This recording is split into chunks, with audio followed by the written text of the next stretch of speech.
오늘 함께 나누실 말씀은 사도행전 27장 1절에서 26절까지 말씀을 가지고 내게 말씀하신 그대로 되리라고 라고 하는 제목으로 함께 말씀을 보도록 하겠습니다. 27장 1절 함께 읽어보겠습니다. 우리가 배를 타고 이달리아에 가기로 작정됨에 바울과 다른 죄수 몇 사람을 아구수도대의 백부장 율리오란 사람에게 맡기니 아시아 해변 각처로 가려 하는 아드라무테노 배에 우리가 올라 항해할세. 마게노자의 데살로니가 사람 아리스다고도 함께 하니라. 이튿날 시돈에 되니 율리오가 바울을 친절히 대하여 친구들에게 가서 대접받기를 허락하더니 또 거기서 우리가 떠나가다가 맞바람을 피하여 구브로 해안을 의지하고 항해하여 길리기아와 밤빌리아 바다를 건너 루기아의 무라시에 이르러 거기서 백부장이 이달리아로 가려 하는 알렉산드리아 배를 만나 우리를 오르게 하니 배가 더디 가 여러 날 만에 간신히 니도 맞은편에 이르러 풍세가 더 허락하지 아니하므로 살몬의 앞을 지나 그레데 해안을 바람막이로 항해하여 간신히 그 연안을 지나 미항이라는 곳에 이르니 라세아시에 가깝더라. 여러 날이 걸려 금식하는 절기가 이미 지났으므로 항해하기가 위태한지라. 바울이 그들을 권하여 말하되 여러분이여 내가 보니 이번 항해가 하물과 배만 아니라 우리 생명에도 타격과 많은 손해를 끼치리라 하되 백부장이 선장과 선주의 말을 바울의 말보다 더 믿더라. 그 항구가 겨울을 지내기에 불편하므로 거기서 떠나 아무쪼록 베닉스에 가서 겨울을 지내자 하는 자가 더 많으니 베닉스는 그레데 항구라. 한쪽은 서남을 한쪽은 서북을 향하였더라. 남풍이 순하게 불매 그들이 뜻을 이룬 줄 알고 닻을 감아 그레데 해변을 끼고 항해하더니 얼마 안 되어 섬 가운데로부터 유라굴로라는 광풍이 크게 일어나니 배가 밀려 바람을 맞추어 갈 수 없어 가는 대로 두고 쫓겨가다가 가우다라는 작은 섬 아래로 지나 간신히 거루를 잡아 끌어올리고 줄을 가지고 선체를 둘러 감고 스르디스에 걸릴까 두려워하여 연장을 내리고 그냥 쫓겨가더니 우리가 풍랑으로 심히 애쓰다가 이튿날 사공들이 짐을 바다에 풀어버리고 사흘째 되는 날에 배의 기구를 그들의 손으로 내버리니라. 여러 날 동안 해도 별도 보이지 아니하고 큰 풍랑이 그대로 있음에 구원의 여망마저 없어졌더라. 여러 사람이 오래 먹지 못하였음에 바울이 가운데서 서서 말하되 여러분이여 내 말을 듣고 그레데에서 떠나지 아니하여 이 타격과 손상을 면하였더라면 좋을 뻔하였느니라. 내가 너희를 권하노니 이제는 안심하라. 너희 중 아무도 생명에는 아무런 손상이 없겠고 오직 배뿐이리라. 내가 속한 바 곧 내가 섬기는 하나님의 사자가 어젯밤에 내 곁에 서서 말하되 바울아 두려워하지 말라. 네가 가이사 앞에 서야 하겠고 또 하나님께서 너와 함께 항해하는 자를 다 너에게 주셨다 하였으니 그러므로 여러분이여 안심하라. 나는 내게 말씀하신 그대로 되리라고 하나님을 믿노라. 그런즉 우리가 반드시 한 섬에 걸리리라 하더라. 아멘. 오늘 읽은 본문 9절에서 금식하는 절기가 지나서 배를 출항한다 이런 표현이 나옵니다. 이 본문의 시대에는 유대교가 주류인 사회였는데 대속죄일이라고 하는 종교적 정기를 만들어서 해가 질 그때부터 다음날 해가 질 때까지 한 25시간 동안 물과 음식을 먹지 않는 금식을 행하는 그 절기를 삼았다고 합니다. 현 시대에도 교회에서 언제 금식을 하죠? 고난 주간 이런 때에 주님의 고난을 묵상하자 이렇게 하면서 금식을 하기도 합니다. 네, 그때나 지금이나 의도는 참 좋은 것이고요. 또 성경에 금식, 주님의 고난을 묵상하자 하면서 그렇게 하기도 합니다. 의도는 참 좋은 것이죠. 믿음의 선진들이 금식을 하며 기도를 하였고 또 예수님도 금식한 모습이 나오기도 하고요.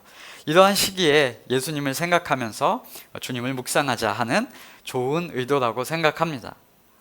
그런데 그 시대에나 지금이나 금식이라는 행동에 대해서 본래 의미가 퇴색되고 그저 종교적 퍼포먼스, 그 금식이라고 하는 행동 자체에 그치는 경우가 많이 드러나고 있다는 것도 생각해 봐야 할 부분입니다.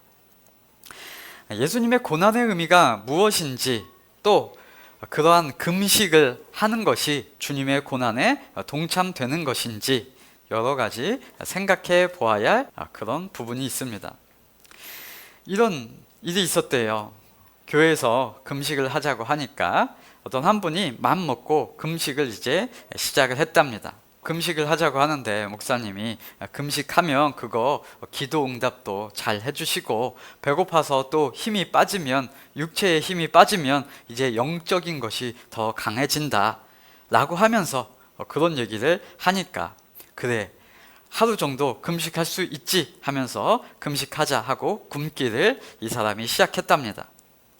그래서 이 사람이 이제 일은 나가야 되니까 일터에 가가지고 금식을 하면서 한창 일하는데 배가 고프더랍니다. 배가 고프면 사람이 어떻게 돼요? 조금 예민해지죠. 예민해지니까 슬슬 배가 고프니까 이제 짜증이 나더랍니다. 그래서 일을 하는데 옆에 있는 사람에게 짜증을 뱉어내고 또 후배들한테 자기가 할 일을 다 미루고 하면서 한마디 했답니다. 나 고난 주간이라 힘드니까 건들지 마, 그랬답니다. 그것을 보고 믿지 않는 이 후임자가 그 교회 다니는 선배가 주는 막말과 일의 과중함과 고난을 다 떠안아 버려서 오히려 그 후배의, 믿지 않는 후배의 고난 주간이 되었다라고 하는 우스갯소리도 있습니다. 웃음이 나는 이야기, 이런 예화이지만 기독교의 본질의 의미와 다른 실수들, 그런 것들을 성도들도 종종 할 수 있다는 것, 그것을 기억해야 한다라는 것입니다. 성경은 금식에 대해서 뭐라고 얘기할까요? 성경은 이렇게 말하고 있습니다. 이사야서 58장 4절, 보라 너희가 금식하면서 논쟁하며 다투며 악한 주먹으로 치는도다. 너희가 오늘 금식하는 것은 너희의 목소리를 상달하게 하려는 것이 아니니라. 이것이 어찌 내가 기뻐하는 금식이 되겠으며 이것이 어찌 사람이 자기의 마음을 괴롭게 하는 날이 되겠느냐. 그의 머리를 갈대같이 숙이고 굵은 배와 재를 펴는 것을 어찌 금식이라 하겠으며 여호와께 연락된 날이라 하겠느냐. 그러면서 얘기하죠. 금식에 대해서 내가 기뻐하는 금식은 흉악의 결박을 풀어주며 멍에의 줄을 끌어주며 압제당하는 자를 자유하게 하며 모든 명예를 꺾는 것이 아니겠느냐라고 말합니다. 여러분, 이게 뭘 얘기하는 것 같으세요? 저는 예전에 이 구절을 그냥 달달 외운 적이 있어요. 그래서 뭐라고 이해했었냐면, 금식은 금식기도 하면 흉악의 결박을 풀어주시는 거구나. 금식기도 하는 그 효과가 나의 멍에를 끌어주시는 거구나. 자유하게 하는 거구나. 그러니까 하나님은 금식을 기뻐하는구나. 이렇게 오해했던 적이 있습니다. 그런데 그런 얘기가 아니죠. 왜냐하면 앞에 구절과 뒤에 구절이 있기 때문이에요. 앞에 구절은 아까 읽었고요. 뒤에 이어서 읽어볼게요.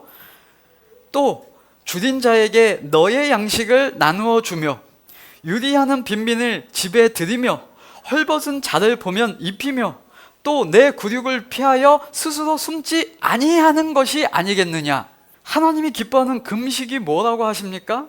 금식의 개념 자체를 바꿔주는 거예요. 밥 굶는 게 금식이 아니고요, 흉악의 결박을 풀어주는 것, 압제하고 있는 것이 있으면 자유롭게 해주는 것, 모든 짐, 멍에를 무겁게 하는 것을 벗어나게 해주는 것, 그것이 금식이라고 설명하는 것입니다. 또 배고픈 자에게 양식을 나누어 주는 것, 그게 하나님이 기뻐하시는 금식이요, 유리하며 빈민을 집에 들이는 것이 금식이요, 헐벗은 자를 보면 입히는 것, 그것이 금식이고, 종교적으로 집중한다고 하여서 가족들, 친척들 소홀히 대하지 아니하는 것, 그것이 뭐라고요? 하나님이 기뻐하시는 금식이라고 하는 겁니다. 왜요? 이 시대 사람들이 뭘 행하고 있으니까요. 나는 금식을 행한다 하면서 어떻게 행하였대요? 아까 다시 보면 너희가 금식하면서 논쟁하며 다투며 악한 주먹으로 치는도다. 금식한다고 하면서 그렇게 하는 행태를 하나님이 기뻐하지 아니하신다. 대신 기뻐하는 금식은 무엇이냐? 흉악의 결박을 풀어주고 이렇게 얘기한 것이 하나님이 기뻐하시는 금식이라고 금식의 개념, 금식의 의미, 금식의 의도를 명확하게 밝혀주는 거죠. 예수님도 금식을 이렇게 원래대로 가르쳐 주셨던 모양입니다. 그러니까 또 저처럼 오해했던, 종교적으로 금식의 제도를 그렇게 써먹으려고 했던 이 바리새인과 서기관들이 예수님의 제자들을 보면서 자기들과 다르게 한다고 비난을 또 하기 시작했습니다. 누가복음 5장 33절에 이렇게 말합니다. 그들이 예수께 말하되 요한의 제자는 자주 금식하고 기도하고 바리새인의 제자들도 또한 그러하되 당신의 제자들은 먹고 마십니다. 네, 비난하는 말이죠. 그러니까 예수님께서 답을 하시죠. 예수께서 그들에게 이르시되 혼인집 손님들이 신랑과 함께 있을 때에 너희가 그 손님으로 금식하게 할 수 있느냐? 그러나 그날에 이르러 그들이 신랑을 빼앗기리니 그날에는 금식할 것이니라. 네, 금식은 어떤 종교적인 행동, 종교적인 퍼포먼스, 행위, 의식이 아니라 자연스러운 것이다 라는 것을 얘기하는 거죠. 예수님이 없을 때 당연히 금식이 되는 것이고요. 그때의 금식의 의미도 예수님의 십자가 사역을 생각하시면 됩니다. 이사야서 말씀과 예수님의 행동을 보시면 딱 맞아 떨어집니다. 예수님이 뭐 하셨어요? 흉악의 결박을 풀어주시는 것을 하셨고, 배고픈 자들에게 양식을 나눠주시는 것을 하셨고, 사탄의 압제당한 인류를 자유케 하시는 일을 하셨습니다. 하나님이 기뻐하시는 금식은 그 일을 행하셨단 말이에요. 지금 예수께서 행하신 십자가, 그 구원의 사역, 그것이 금식이었습니다. 이사야서 53장 5절에 이렇게 말합니다. 그가 찔림은 우리의 허물 때문이요 그가 상함은 우리의 죄악 때문이라. 그가 징계를 받음으로 우리는 평화를 누리고 그가 채찍에 맞음으로 우리는 나음을 받았도다. 이게 뭐예요? 하나님이 기뻐하시는 금식을 행하신 것이죠. 예수님은 십자가에서 그것을 행하신 것입니다. 기독교는 인간이 고난을 당해서 신을 영화롭게 하는 종교가 아니라 하나님이 수고하셔서, 하나님이 일하셔서, 하나님이 활동하셔서 인간을 존귀하게 영광에 동참되게 만들어 주시는 정말 좋으신 하나님의 복음이라는 것입니다. 여러분, 사도행전을 보시면 그 하나님의 일하심, 하나님의 수고하심이 나타나고 있는 것입니다. 인간이 하나님을 위해서, 하나님을 도와드리고 하나님의 목적을 이루어 드리기 위해서 수고하고 헌신하고 고난 당하는 것이 아닙니다. 오히려 반대로 하나님께서 인간의 평화를 위하여, 인간의 회복을 위하여, 인간의 행복을 위하여 친히 구원하시고 친히 임재하시고 친히 어느 삶 가운데나 어떤 상황 가운데서나 도와주시며 동행하여 주시는 하나님의 사역을 보는 것입니다. 그 하나님의 일하심 때문에 내가 구원받았고, 그 하나님의 일하심으로, 그 하나님의 고난으로 인하여 내가 나음을 입었고, 그 하나님의 열정으로 인하여 내가 그 하나님 앞에 감사할 수 있는 행복자가 되었음을 아는 것, 그게 우리의 신앙의 본질인 줄 믿습니다. 그 하나님의 마음을 모르면 내 기준, 내 마음을 가지고 어떻게 해서든지 하나님의 마음을 움직여서 좌지우지하여서 내 눈에 보기 좋은 대로, 내 마음에 듣기 좋은 대로 하나님의 보좌를 흔들어서 내 뜻대로 되려고 하는 것, 그게 신앙이 될 테고요. 하나님의 마음을 알면, 하나님의 그 선하신 뜻을 알면 내가 그 하나님의 말씀하시는 자리에 나아가서 그것이 가장 좋구나, 그 진리 가운데 그 선한 자리로 주님 손 붙잡고 나아가는 삶이 되어가는 것입니다. 하나님의 성도된 바울이 그 길을 가고 있는 것이죠. 바울의 삶, 어떤 삶이 더 여러분 좋아 보이십니까? 바울의 이전 삶, 바울 그냥 냅뒀으면 어떤 삶을 살았을까요? 네, 공회 의원으로, 바리새인 중에 바리새인으로 사람들 계속 핍박하면서 예수 믿는 자들 감옥에 쳐넣으면서 그 생활을 했을 것입니다. 그런데 하나님을 만남으로 그의 삶이 완전히 바뀌어져서 이런 삶을 살아가고 있습니다. 그 내용 중에 오늘 배 타고 가는 이야기, 그 이야기를 우리가 볼 것입니다.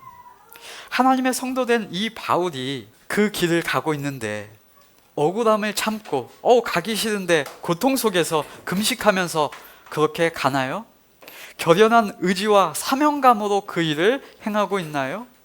아니요. 오히려 그의 사명감이라고 했다고 하면 그 이전의 삶이 더 그런 삶이었을 겁니다.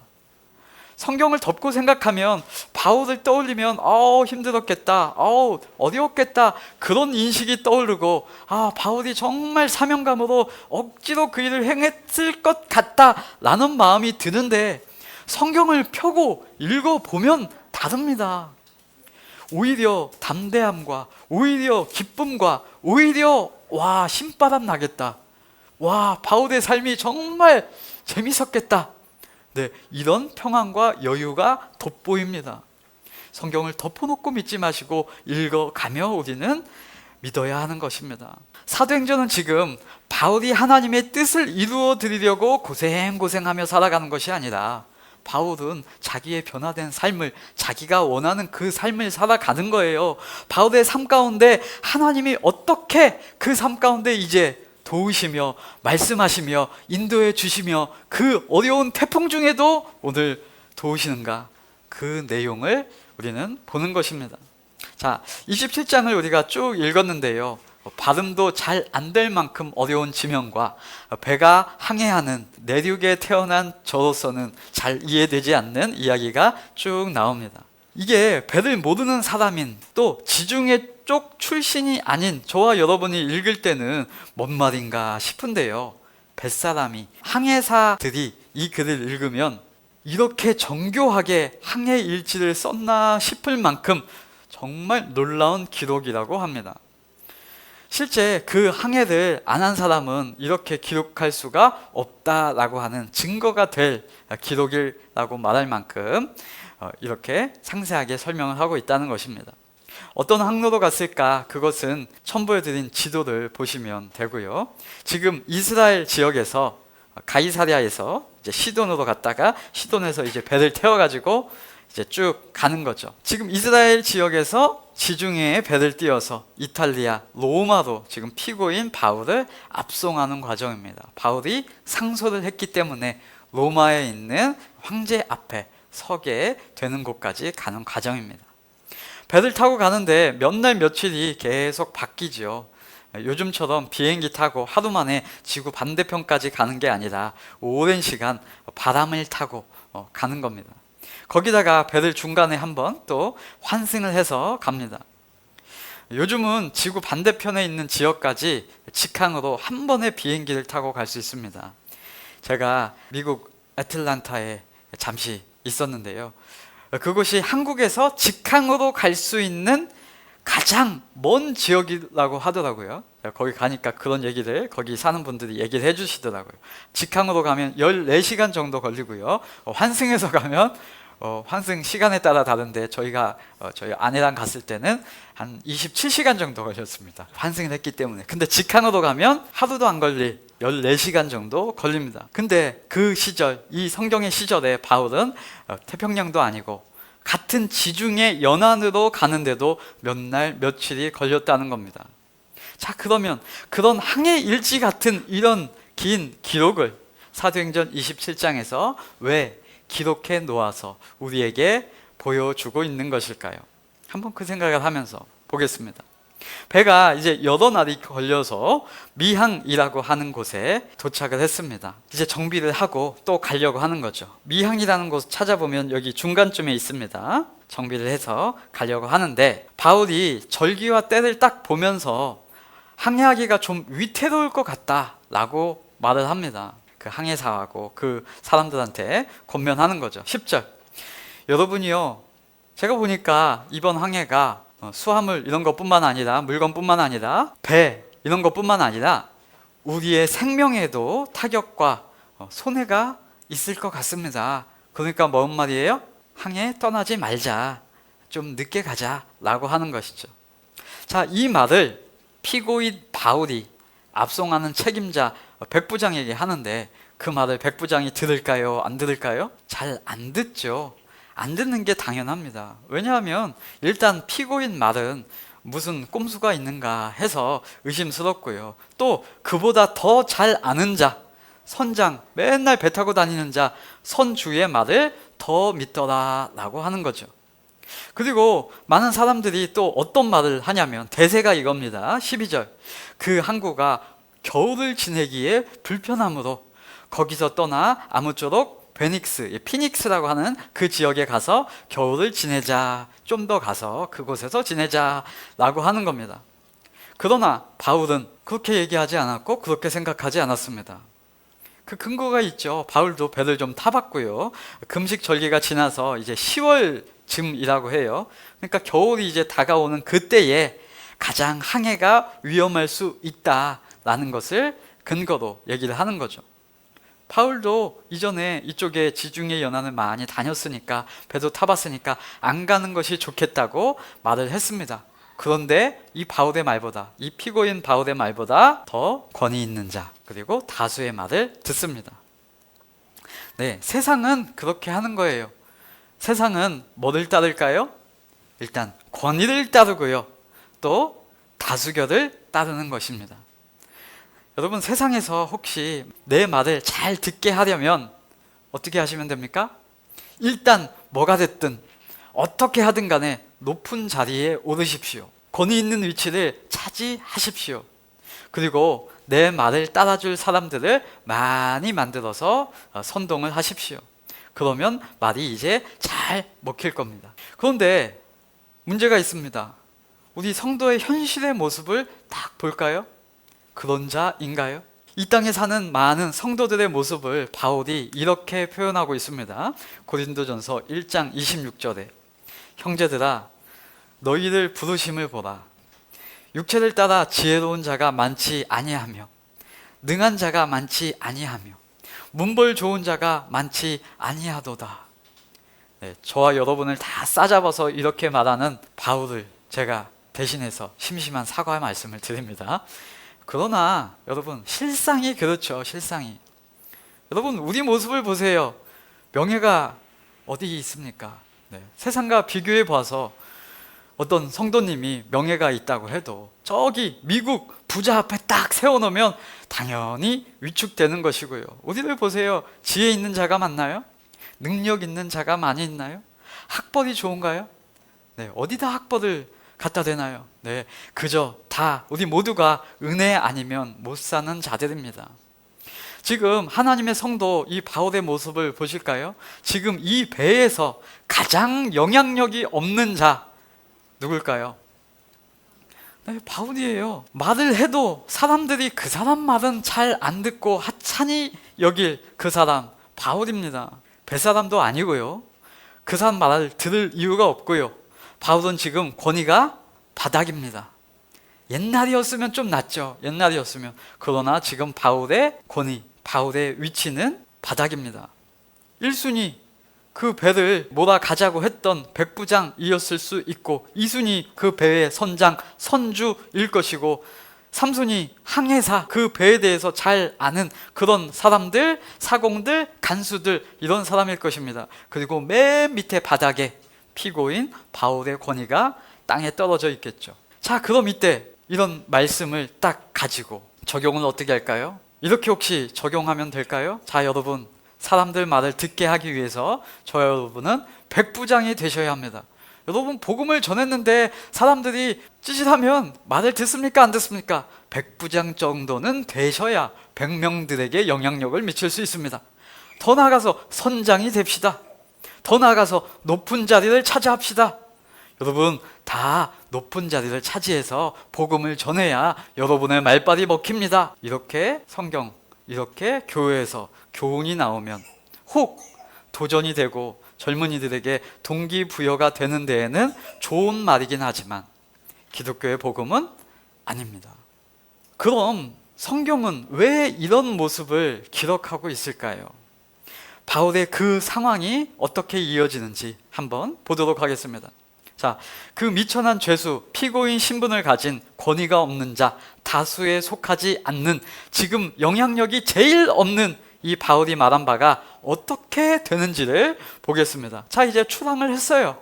바울 말 듣지 않고 이 경험과 이 다수결의 이야기를 듣고 권위를 가진 자가 출항을 했습니다.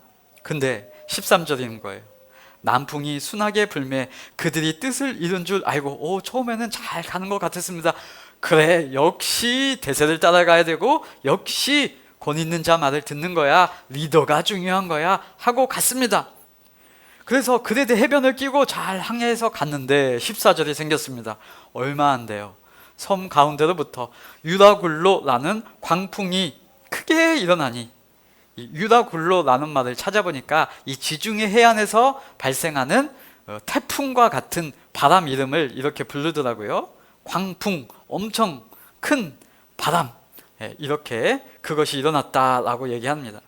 잘 가는 줄 알고 자신들에 맞는 줄 알았는데 어라, 지금 폭풍 같은 유라굴로가 와서 배가 바람에 막 밀려가고 있죠. 그래가지고 이 항해사들이 자신들의 최대한 지식을 활용해서 간신히 방향을 잡았는데 계속 밀려가고, 닻을 내려도 그 닻이 효과를 발휘하지 못하고 계속 쫓겨나고 난리가 난 겁니다. 풍랑에 사공들도 손을 못 쓰고 그저 짐이 완전히 뒤집어지고, 막 바람이 불리니까, 저는 잘 모르는데 배에 짐이 많으면 이게 위험하다네요.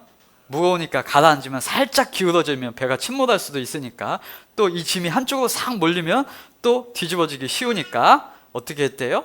짐을 바다에 다 던져버리고 기구들도 다 버리고 먹을 것도 다 이제 소진되고 버린 상태입니다.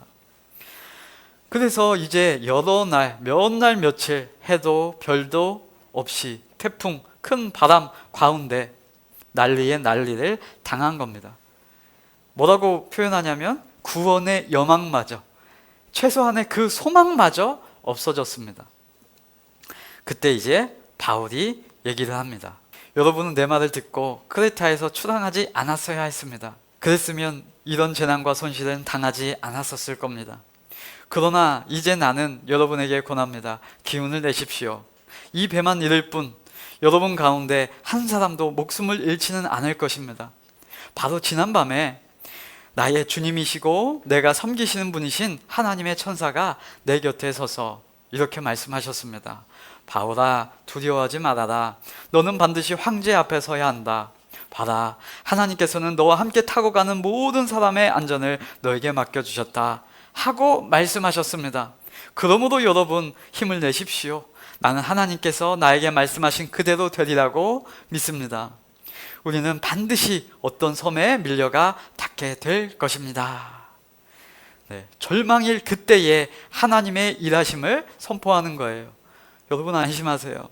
내게 말씀하신 그대로 되리라고 하나님이 말씀하셨는데 그 하나님을 저는 믿습니다 라고요.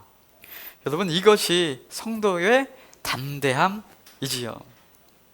아까 고린도전서 1장 26절에 대해서 성도의 상태, 성도를 표현하는 말에 대해서 우리는 아무것도 내세울 바 없는 그런 존재 같았는데, 또 바울은 이 배에서 그렇게 미련하게 취급받는 존재, 피고인, 권위가 바닥인 대세가 아닌 자였는데 하나님이 어떻게 변화시키신다고 말씀하셨는지 고린도전서 1장 26절에 이어서 27절부터 제가 읽어드려 보겠습니다. 그러나 하나님께서 세상에 미련한 것들을 택하사 지혜 있는 자들을 부끄럽게 하려 하시고, 세상에 약한 것들을 택하사 강한 것들을 부끄럽게 하려 하시며, 하나님께서 세상에 천한 것들과 멸시받는 것들과 없는 것들을 택하사 있는 것들을 패하게 하려 하시나니, 이는 아무 육체도 하나님 앞에서 자랑하지 못하게 하려 하심이라. 너희는 하나님으로부터 나서 그리스도 예수 안에 있고, 예수는 하나님으로부터 나와서 우리에게 지혜와 의로움과 거룩함과 구원함이 되셨으니, 기록된 바 자랑하는 자는 주 안에서 자랑하라 함과 같게 하려 함이라. 이 말씀이 지금 바울의 상황을 완전히 설명해 주고 있지요. 지금 하나님의 일하심이 나타나고 일어난 것입니다. 아무도 주목하지 않고 권위가 바닥인 그런 형편에 있는 그 자에게 하나님께서 이런 일하심이 있었습니다. 우리 성도의 담대함은 바로 하나님으로부터 말미암는 것입니다. 인생에 항해를 하는 중에 많은 사람들은 다수를 따르고, 많은 사람들은 권위를 따르고, 많은 사람들은 사람의 높고 낮음을 따라 살아갑니다. 그러나 사람의 대세나 인간의 높고 낮음이 아니라 달리 주목하는 자가 있었는데 그 이름 바울, 그 이름 성도입니다. 세상 속에서 사람들의 반응과 성도의 반응이 어떻게 달라질 수 있는가, 그것을 오늘 본문은 보여주고 있는 것입니다. 배에 탄 사람들의 모든 관심은 뭐였을까요? 항해에 대한 정보, 즉 환경, 날씨, 파고, 눈앞에 보이는 그것들 뿐입니다. 왜요? 그게 바로 눈앞에 보이는 직면한 문제이니까요. 광풍이 다가오면 안 된다. 어떻게 그것이 생길까? 가능성이 얼마나 있는가? 또 암초가 있는지, 기구나 짐들을 언제 버려야 하는지 집중하고 살아가죠. 당연히 시시때때로 상황 가운데 두렵고 무섭고 환경에 따라 휘둘리며 살아가는 것입니다. 그런데 바울의 관심은 하나님의 말씀, 그것에 있었습니다. 바울아, 두려워하지 말라. 네가 가이사 앞에 서야 하겠고, 또 하나님께서는 너와 함께 항해하는 자를 다 너에게 주셨다 하신 이 말씀이 바울에게는, 성도에게는 있는 것입니다. 이 항해 전체에 대한 결론이 이미 나와 있는 것이죠. 결과를 제시해 주니까 바울은 모든 순간, 모든 상황에 대해서 어떻게 대응할까 하는 전략을 세우는 것이 아니라 이 상황 전체의 결과를 알고 모든 상황 가운데 담대하게 나아갈 수 있더라 말입니다. 중간에 암초 나올 수 있고요, 배 혹시 부서질 수 있습니다. 중간에 이런저런 상황이 있을 수 있습니다. 그러나 이미 결과가 주어진 것입니다. 바울은 기어코 가이사 앞에 서게 될 것이고, 너와 함께하는 자들 다 죽지 않고 나아갈 것이다 라고 결론을 알기에 염려할 이유가 없고, 걱정할 필요 없고, 불평할 이유가 없고, 매 순간 환경에 따라서 노심초사할 이유가 없고, 하나님의 담대함이 샘솟는 것이죠. 그렇게 할 이유, 할 필요가 없어지면 안 하는 거죠. 왜요? 이미 결과를 가졌기 때문입니다. 세상이 어떻게 해도, 환경이 어떻게 되어도, 바람이 어떻게 불어도 우리는 기필코 살아서 거기까지 간다. 그 과정에 무슨 일이 일어나도 가는 거다. 왜냐하면 하나님이 이미 다 말씀해 주셨고, 그 결과를 우리에게 알려주셨고, 그분의 신실함을 나는 알고 있고, 그 의지할 만하신 좋으신 분이니까, 믿으니까 그것을 바울은 담대하게 얘기하는 것이죠. 축구 경기를 우리가 때로 하이라이트, 결과를 보는 경우가 있습니다. 유튜브에 보면은 결과가 이미 영상 제목에 딱 몇 대 몇 하고 나와 있습니다. 그러면 그 결과를 딱 보면, 아, 우리 팀이 이겼구나 라고 결과를 알고 영상을 보면 보는 마음 자세가 달라지는 거잖아요.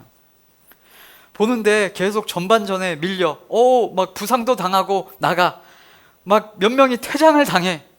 그래도 전혀 괜찮습니다. 전반전에 5골을 연이어 먹혀. 그래도 마음이 노심초사하지 않죠. 전반전에 그런 일이 벌어진다고 하면 불안하고 초조하고, 저기 월드컵 본선에 못 올라갈까, 막 사망의 그늘이 엄습해 올까요? 전혀 그렇지 않죠. 이미 결과를 아니까요. 어떻게 해도 괜찮아. 이건 이긴 게임이야. 후반에 일단 6골은 확보했네. 이기니까 골 잔치네, 스펙타클하네 하고 볼 수 있는 마음이 생기는 거죠. 그러나 결과를 모르는 자는 그 마음이 아닐 겁니다. 그러니까 결과를 아는 자와 결과를 모르는 자의 마음 자세, 생각, 인식은 확연히 다를 수밖에 없는 겁니다. 배의 사람들과 바울의 마음 자세는 달랐습니다. 세상 사람들과 성도의 마음은 다를 수밖에 없는 겁니다. 세상 사람들은 모든 상황에만, 파도에만, 광풍에만 신경을 맞출 수밖에 없는 겁니다. 그러니까 대세를 따르고, 그러니까 누가 맞는 말을 할까 경험에 비추어 보고, 그러니까 그 권위를 따라야 한다라고 밖에 말을 할 수가 없죠. 왜요? 그것만 보이니까요. 그러니까 그것만 바라보고 사는 겁니다. 요거 어떻게 되나, 저거 어떻게 되나, 매 순간 그것만 집중합니다. 그러니까 매 순간 평안이 없고 불안이죠. 그런데요, 여러분, 세상 살아보면 문제는 계속 있거든요. 이거 해결하면 또 저거 있고요. 이건 어떻게 하나 그러면 또 저런 염려와 불안, 걱정거리가 일어납니다. 세상은 그런 겁니다. 그러나 이 같은 배 안에 있어도, 이 같은 인생 세상을 살아가도 성도는, 하나님의 약속을 받은 사람들, 저와 여러분은 다르죠. 하나님의 결과를 이미 받은 분들이시라는 겁니다. 그렇기에 어떤 상황, 어떤 환경 속에서도 염려하고 두려워하지 않을 수 있도록 하나님은 결과를 선언해 주는 겁니다. 저와 여러분에게 하나님의 보장이 있고, 하나님의 인도하심이 있고, 하나님의 결과가 이미 우리에게 와 있기 때문에 우리는 그 하나님으로 인하여 담대함을 가질 수 있는 것입니다. 이 항해에서 가장 미천하고 영향력 없는 자가 바울입니다. 그런데 그 배에서 가장 평안하고 가장 담대하고 가장 자유한 사람, 누구예요? 바울입니다. 하나님을 알고 있고 하나님의 인도하심, 그 신실하심을, 그 말씀을 아는 자이기 때문입니다. 바울 좋겠다 이렇게 생각하실 겁니까? 아니요. 저와 여러분에게 대한 결과는 바울보다 더 많은 것을 주셨습니다. 바울의 사례까지 포함해서 우리에게 주셨잖아요. 바울의 사례까지 포함해서 우리에게 하나님의 말씀 성경으로 가르쳐 주시고 보장해 주시는 결과가 이미 있다는 것입니다. 그 결과가 뭐예요? 네, 기억나시라고 제가 그 결과를 전해드립니다. 하나님이 우리를 태초부터 계획하셨대요. 태어나기 이전부터 택하셨대요. 하나님의 그 자녀들, 저와 여러분을 삼아 주셨대요. 내 백성 중에 하나도 잃어버리지 아니하리라 하고 말씀하셨고요. 내가 다시 와서 너희를 내게로 영접하여 나 있는 곳에 너희도 있게 하리라 하고 약속하셨고, 내가 세상 끝날까지 너희와 항상 always 함께 있으리라 하셨고, 평안을 너희에게 끼치노니 곧 나의 평안을 너희에게 주노라 하셨고, 내가 너희에게 주는 것은 세상이 주는 것과 같지 않다라고 하셨고, 그러니까 마음에 근심하지 마, 걱정하지 마, 염려하지 마, 두려워하지 말라 하셨고, 로마서에는 누가 정죄하리요? 혹 우리의 마음 가운데 죄가 우리를 정죄할 그때에도 누가 정죄하리요?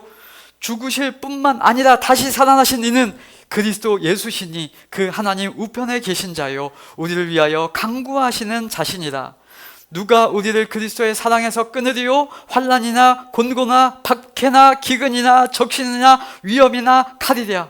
그러나 이 모든 일에 우리를 사랑하시는 이로 말미암아 우리가 넉넉히 이기느니라. 내가 확실하노니 사망이나 생명이나 천사들이나 권세자들이나 현재일이나 장래일이나 능력이나 높임이나 깊음이나 다른 어떤 피조물이라도 우리를 우리 주 그리스도 예수 안에 있는 하나님의 사랑 안에서 끊을 수 없으리라. 여러분, 저와 여러분의 결과예요.